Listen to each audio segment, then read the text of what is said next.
ప్రేక్షకులందరికీ కూడా ముందు మరి విశ్వావసు ఉగాది నామ సంవత్సర శుభాకాంక్షలు. అయితే ఈ విశ్వావసు ఉగాది దేశ కాలమాన పరిస్థితులు ఎలా ఉండబోతున్నాయి, తర్వాత ఈ ఏడాది ముఖ్యమైన విశేషాలు ఏంటి, తర్వాత మరి ఏ ఏ నదులకి పుష్కరాలు రాబోతున్నాయి, ఎప్పుడు రాబోతున్నాయి, అలాగే గ్రహణాలు ఏమైనా ఉన్నాయా, ఇలాంటి సాధారణ విశేషాలని ముందుగా తెలుసుకుందాం. అయితే ఈ విశ్వావసు నామ సంవత్సరంలో మనకి ప్రారంభమే 6 గ్రహాల కూటమి ఒక విశిష్టతతో రానుంది. ఇది తదనంతరం మళ్ళీ ఇంచుమించుగా ఏప్రిల్ మధ్య వరకు కూడా పంచగ్రహ కూటమితో అలరారనుంది. ఇక ఇంతే కాకుండా ఈ సంవత్సరం అంతా కూడా అనేక రకాలైన విధానాల్లో అంటే కాంబినేషన్స్ అంటాం. అలాంటి కాంబినేషన్స్లో ఈసారి మనకి ఈ సంవత్సరం అంతా నిండి ఉంది. ఇలా 6 గ్రహాల కూటమి కొన్నాళ్ళు, చతుర్గ్రహ కూటమి కొన్నాళ్ళు, పంచగ్రహ కూటమి కొన్నాళ్ళు, త్రిగ్రహ కూటమి కొన్నాళ్ళు, ఇలా వీటితో పాటుగా ఇంచుమించుగా జూన్ నెలలో మనకి సంపూర్ణ కాలసర్ప దోషంతో పాటుగా ఇంచుమించు గ్రహాలన్నీ కూడా మనకి ఈ సింహము తర్వాత కుంభానికి మధ్య మొత్తం అన్ని గ్రహాలు మాలికా యోగం అంటాం. అన్ని గ్రహాలు కూడా ఇంచుమించుగా మనకి ఇటు సింహం నుంచి కుంభం మధ్య నెలకొని ఉండటం అనేది కూడా జరుగుతుంది. తర్వాత మరి ఈ యొక్క విశ్వావసు నామ సంవత్సరంలో వచ్చే 2 గ్రహణాలు కూడా ఎలాగైతే ఇప్పుడు ఈ సింహానికి కుంభానికి మధ్య మనకి ఈ రకమైన గ్రహమాలిక యోగం అనేది లేదా కాలసర్ప దోషం అనేది పట్టి ఉంటే, మళ్ళీ ఇదే గ్రహాలకే ఈ యొక్క చంద్రగ్రహణం అనేది, అంటే ఈసారి కూడా ఈ ఏడాది మనకి సూర్యగ్రహణాలు ఏవి కూడా కనిపించవు. 2 కూడా సంపూర్ణ చంద్రగ్రహణాలుగానే చెప్పవలసి ఉంటుంది.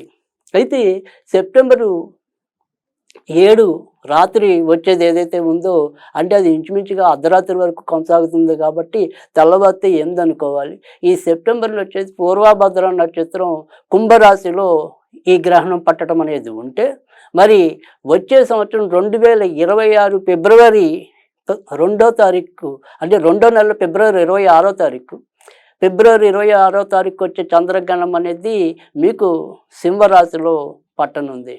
అంటే అన్నీ కూడా ఈసారి కొద్దిగా సింహ కుంభరాశుల మీద ప్రభావం ఎక్కువ ఉండేలాగా కూడా కనిపిస్తుంది. పైగా ఏదైతే మరి కుంభరాశికి ఇప్పటికే ఏళ్ళనాటి శనిలో ఉండటం అనేది ఒకటైతే, మరి ఈ సింహరాశి వాళ్ళకి ఇప్పుడు కొత్తగా మార్చి 29 నుంచి అష్టమ శని అనేది కూడా ప్రారంభమైంది. కనుక ఈ సింహ కుంభరాశుల వాళ్ళు ఆరోగ్య విషయంలోనూ ఆర్థిక విషయాల్లో కూడా ఎక్కువ జాగ్రత్త తీసుకోవాల్సి ఉంటుంది. ఇక మిథునంలోకి ఎప్పుడైతే మరి మే 15వ తారీఖు, అంటే ఇంచుమించు మే 14వ తారీఖు అర్ధరాత్రి మిథునంలోకి గురుడు ప్రవేశిస్తాడు. అప్పటి నుంచి మనకి అంటే మర్నాడు రోజు 15వ తారీఖు నుంచి 26వ తారీఖు కూడా 26వ తారీఖు వరకు 12 రోజుల పాటు మనకి సరస్వతి నది పుష్కరాలు రాబోతున్నాయి. ఇక ఈ నెలలో కొంత జ్యేష్ఠ మాసంలోను, తర్వాత మార్గశిరము, తర్వాత వచ్చే మరి మాఘమాసంలో కూడా కొంతవరకు మరి ఈ యొక్క మౌఢ్యములు కూడా రానున్నాయి. ఇవి ఈ రకంగా మనకి ముఖ్యంగా ఇప్పుడు వచ్చే ఈ ఉగాది యొక్క విశిష్టతలు. అయితే ఇక దేశ కాలమాన పరిస్థితులుగా చూసినట్టయితే కనుక ఈ ఏడాది బంగారము ఎంత పెరిగినప్పటికీ కూడా, అంటే చాలామంది విశ్లేషణ ప్రకారము 1,00,000 అధిగమిస్తుంది లేదా కనీసం 1,00,000 దాకా వస్తుందనేది ఎంతవరకు నిజమో, అలాగే ఇంచుమించుగా వచ్చే సంవత్సరం ఫిబ్రవరి మార్చికి మళ్ళీ 80-85 మధ్య స్థిరంగా ఉండిపోయే అవకాశాలు కూడా అలానే కనిపిస్తున్నాయి. తర్వాత వివిధ గ్రహాల యొక్క కూటమి వల్ల మరి రకరకాలైన రోగాలు కూడా మనుషులకి వెన్నంటడం అనేది అయితే ఉంటుంది. అయితే ప్రమాదాల స్థాయి మాత్రం తక్కువగా ఉంటుందని చెప్పచ్చు. రకరకాల వేరియంట్స్ ఉండొచ్చు కానీ అవి ఏవి కూడా మనకి మృత్యువుకి తీసుకెళ్ళవు. ఇక ప్రతి ఒక్కళ్ళు కూడా ఈ కలుషిత ఆహారం, తర్వాత వాళ్ళకి ఏదైనా సరే అకాల నిద్ర, అకాల భోజనం వల్ల తరచూ ఈ జీర్ణ వ్యవస్థకు సంబంధించిన విషయాల్లో ఎక్కువగా ఇబ్బందులు పడే అవకాశాలు ఎక్కువగా కనిపిస్తున్నాయి. ఇక ఆగస్టు నుంచి అక్టోబర్ మధ్య ఈసారి కొంతవరకు అధిక వర్షాలు, తర్వాత లేదా ఈ వరదలు ఇలాంటివి ఏమైనా సరే కొంత ప్రకృతి విలయ తాండవంగా చెప్పవలసి ఉంటుంది. ఈ సంవత్సరం అక్టోబర్ నుంచి మరి నవంబర్ వరకు, అలాగే వచ్చే సంవత్సరం ఫిబ్రవరి నుంచి మళ్ళీ ఉగాది వరకు కూడా ఏదైనా సరే రాజకీయ సంక్షోభాలు, రాజకీయాల్లో అనుకోని మార్పులు సంభవించే అవకాశాలు ఎక్కువగా కనిపిస్తున్నాయి. ఇక ఏవైతే ధాన్యపు ధరలు ఉంటాయో ఈసారి మరి ధాన్యాధిపతిగా కుజుడు కనుక ఏవేమైనా సరే ఈ ధరలు అనేది హెచ్చుతగ్గులు ఎక్కువగా ఉంటాయి. ఒక ఒడిదుడుకులు అంటే నిత్యం ఒకేలాగా ఉండకపోవటం, ఒకే రకంగా ఉన్నట్టుండి పెరగటం, ఉన్నట్టుండి తగ్గటం, ఈ రకంగా కొంత ఇబ్బంది ఎదుర్కోవటం అనేది కూడా జరుగుతుంది. ఇక ఈసారి మరి నవవిధ నాయకుల్లో రవి మనకి రాజుగా చెప్పాలి. అంతేకాకుండా ఆయన ఆర్ఘ్యాధిపతిగా కూడా మరి రవే ఉన్నాడు. తర్వాత మరి సస్యాధిపతిగాను, నీరసాధిపతిగా బుధుడు ఉండటం అనేది జరిగింది. ధాన్యాధిపతిగా మరి కుజుడు అని చెప్పాం, రసాధిపతిగా శుక్రుడు అని చెప్పాం. తర్వాత మరి సేనాధిపతి శని అయితే గనక మరి మంత్రిగా చంద్రుడు ఉన్నాడు. ఎప్పుడైతే మరి ఈ మంత్రి చంద్రుడు అవుతున్నాడో ఈ ఆలోచనలు అవి అంత నిలకడగా ఇటు జనాలకు ఉండొచ్చు, పాలకులకు ఉండొచ్చు, ఎవరికైనా సరే అంత నిలకడైన ఆలోచన అనేది లేకపోవటం, ఎప్పుడు ఏ నిర్ణయాలు తీసుకుంటారో తెలియని చందాన్ని ప్రవర్తించడం అనేది కూడా ఎక్కువ అవుతుంది. అయితే ఇక్కడ రాజు మరి తర్వాత ఇటు మంత్రి ఇద్దరు కూడా మిత్రులు అవటం, మరి గ్రహాల్లో వాళ్ళని రాజు రాణిగా భావిస్తూ ఉండటం వల్ల చివరికి ఎలాంటి పెను ఉపద్రవాలు ఉన్నప్పటికీ కూడా వాటి నుంచి మళ్ళీ బయటికి రావటం అనేది అయితే ఉంటుంది. ఇక ఈ సంవత్సరం మరి వివిధ నక్షత్రాలకి కందాయ ఫలాల గురించి ఏంటో తెలుసుకుందాం. అంటే ఈ కందాయ ఫలాలు అనేవి ఏంటంటే అవి నక్షత్రాలు బట్టి ఉంటాయి.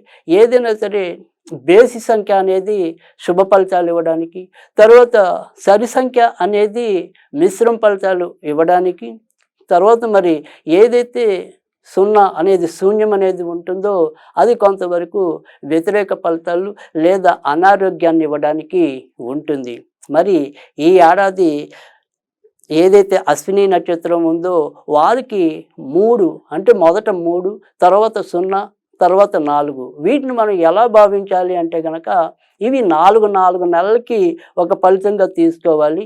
అంటే మొదట 4 నెలలు 3, తర్వాత 4 నెలలు 0, తర్వాత మరి చివరి 4 నెలలు కూడా 4. అంటే మొదట ఉన్న 3 కాబట్టి అశ్విని నక్షత్రం వాళ్ళకి మొదట మంచి ఫలితాలని, తర్వాత మధ్యలో 4 నెలలు అంత చెడు ఫలితాలు ఎక్కువ ఉంటాయని, చివరి మిశ్రమ ఫలితాలు ఉంటాయని భావించాలి. అలాగే ఇప్పుడు నేను చెప్పబోయే మిగతా నక్షత్రాల వాళ్ళందరూ కూడా ఇదే రకంగా 4 నెలలకి ఈ ఫలితాలు ఉండటం అనేది ఉంటుంది. భరణి నక్షత్రం వారికి 6 మరి 1 ఉన్నాయి. తర్వాత మరి కృత్తిక నక్షత్రానికి 1, 2, 3గా ఉన్నాయి. తర్వాత రోహిణి నక్షత్రం వారికి 4, 0, 0గా ఉన్నాయి. తర్వాత మరి మూసర నక్షత్రానికి 7, 1, 2గా ఉన్నాయి. తర్వాత మరి ఆరుద్ర నక్షత్రానికి 2, 2, 4లా ఉన్నాయి. తర్వాత మరి పునర్వసు నక్షత్రానికి 5, 0, 1. ఇక పుష్యమి నక్షత్రానికి అయితే గనక 1, 1, 3. ఇక ఆశ్లేష నక్షత్రానికి అయితే గనక 3, 2, 0. ఇక మకా నక్షత్రానికి 6, 0, 2.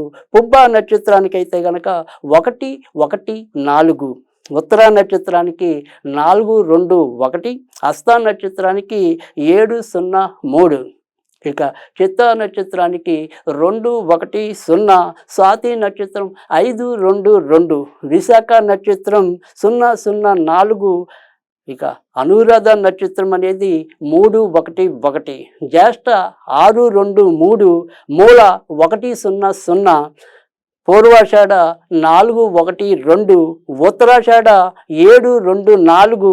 ధనిష్ట శ్రవణ నక్షత్రం 2, 0, 1. ధనిష్ట 5, 1, 3. శతభిషం 0, 2, 0. పూర్వభద్ర 302, ఉత్తరాభద్ర 614, చివరిగా మరి రేవతి 121. ఈ రకంగా మనం కందాయ ఫలాల గురించి తెలుసుకోవాలి. ఇంకా ఏదైనప్పటికీ కూడా ఈ విశ్వావసు నామ సంవత్సరం ఏదైతే ఉందో మనకి ఇది తెలుగు సంవత్సరాల్లో 39వది అవటం అనేది. తర్వాత ఏదైతే మరి ఈ యొక్క సంఖ్యాశాస్త్రం ప్రకారం కూడా చివర ఏదైతే మరి 2025 అనేది కూడినప్పుడు అది 9 రావటం అనేది. కనుక ఇటు 3 గురుడు నంబర్ అనేది, 9 అనేది కొంతమంది ప్రకారం కుజుడైతే కొంతమంది శుక్రుడు. కనుక ఏదైనప్పటికీ కూడా ఆర్థిక అభివృద్ధి పెరగటం అనేది ఎలా ఉంటుందో ఇబ్బందులు కూడా, ప్రమాదాలు కూడా అదే రకంగా రావటం. తర్వాత ఎవరైతే మరి ముఖ్యమైన సెలబ్రిటీస్ అనుకోకుండా వాళ్ళు అప్పుల బారిన పడటం అనేది, వారి యొక్క జీవితాల్లో కొన్ని చీకటి రేఖలు నిర్ద్వందంగా బయటికి రావటం అనేది కూడా జరుగుతుంది. తర్వాత ఏదైతే మరి విశృంఖలత్వంగా అశ్లీలత అనేది ఏదైతే పెరుగుతుందో దాని మీద కొంతవరకు దృష్టి సారించడానికి కేంద్ర ప్రభుత్వం అయితేనేమి ఇతర ప్రభుత్వాలు కూడా కొంత సమాయత్తం అవటం అనేది అయితే ఉంటుంది. సైబర్ నేరగాళ్ళు ఎంత విజృంభించినప్పటికీ కూడా మళ్ళీ అదే స్థాయిలో దానికి వీరు ముందు ప్రణాళికలు కొంతవరకు రచించడానికి, అంటే టెక్నికల్గా మనం ఎంతో కొంత బాగా ముందుకు పరిగెత్తే అవకాశం కూడా ఈ ఏడాది ఎక్కువగా కనిపిస్తుంది. అలాగే GST ద్రవ్యోల్బణం వీటి యొక్క వృద్ధి రేట్ అనేది కూడా పెరిగేలాగా కనిపిస్తుంది. కనుక విశ్వావసు అనేది ఎన్ని ఒడిదుడుకులు, ఎన్ని ప్రమాదాలు ఎదురైనా కూడా తట్టుకుని నిలబడగలగడానికి ఎంతో కొంత ఆస్కారం ఉంది. కనుక ఎవరు కూడా మరీ భీతిల్లి చెందవలసిన అవసరం లేదు. అలాగే ఏదైనా సరే మనము ఇబ్బంది పడతామోనేమో అని ముందుగానే పిరికిగా కుంచుకుపోవాల్సిన అవసరం కూడా లేదు. ఇక ఈ సాధ్యమంత మరి విశ్వావసు నామ సంవత్సరం వివిధ రాసుల వారికి ఏ రకమైన ఫలితాలని ఇవ్వబోతోంది, మరి ఈ వివిధ గ్రహాల కూటమి ఏదైతే మరి షష్టగ్రహ కూటమి కావచ్చు, పంచగ్రహ కూటమి కావచ్చు, అలాగే ఆకస్మికంగా ఏర్పడే వివిధ గ్రహాల దృష్టులు, అంటే శని కుజుల యొక్క సమసప్తక దృష్టి, మరి రవిశనుల సమసప్తక దృష్టి, ఇలాంటివి ఎన్నో కూడా రూపుదిద్దుకుంటున్న ఈ సంవత్సరంలో మరి ఎవరు ఎలాంటి ఇబ్బందులు పడతారు, ఎవరు ఎలాంటి ప్రయోజనాలని పొందగలుగుతారు అవి తెలుసుకుందాం.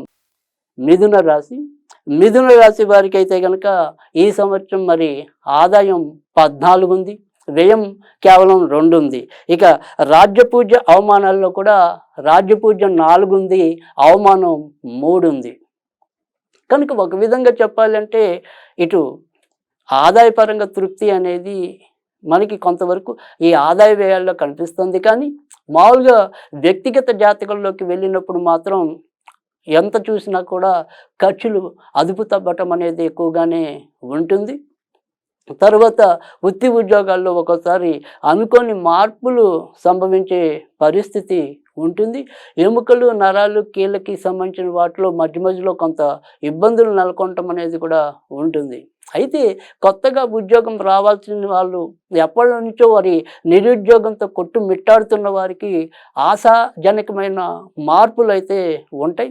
అయితే వారు ఆశించిన ప్రదేశాల్లో కాకుండా కొంత ఏదైనా సరే దూర భారాలతో ముడిపడి ఉండే ఉద్యోగాలు వచ్చే అవకాశాలు ఎక్కువగా కనిపిస్తున్నాయి.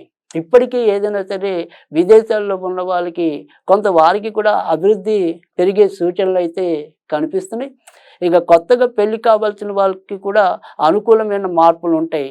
ఇక ఇప్పటికే పెళ్ళైన భార్యాభర్తలు మాత్రం కొంత మధ్యలో అభిప్రాయ భేదాలు కలుగుతూ ఉండటం, తర్వాత చిన్నదాన్ని కూడా అనవసరంగా భూతద్దంలో చూసి ఒకళ్ళొకళ్ళు నిందించుకోవటం, ఇలాంటి పరిస్థితులు మాత్రం మధ్యలో గోచరం అవుతూ ఉంటాయి.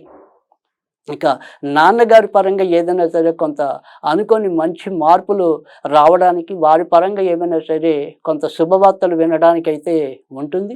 కానీ అమ్మగారి ఆరోగ్య విషయంలో మాత్రం కొంతవరకు జాగ్రత్తగా ఉండవలసిన పరిస్థితి అయితే కనిపిస్తుంది. సంతాన విషయంలో మీరు తీసుకునే నిర్ణయాలు కానీ, లేదా వాళ్ళ మార్పుల కోసం మీరు చేసే ప్రయత్నాలు కానీ చివరికి అవి ఒక రూపానికి రావటం, తర్వాత అది ఎంతో కొంత పర్వాలేదు అనే సంతృప్తి కలిగించడం అనేదైతే మీకు ఉంటుంది. ఇక ఈ మిథున రాశి వారైతే గనక ఈ సంవత్సరం అంతా కూడా ఎక్కువగా లక్ష్మీదేవికి సంబంధించిన పూజలు చేసుకుంటూ ఉంటే గనక మరింత ప్రయోజనం ఉంటుంది.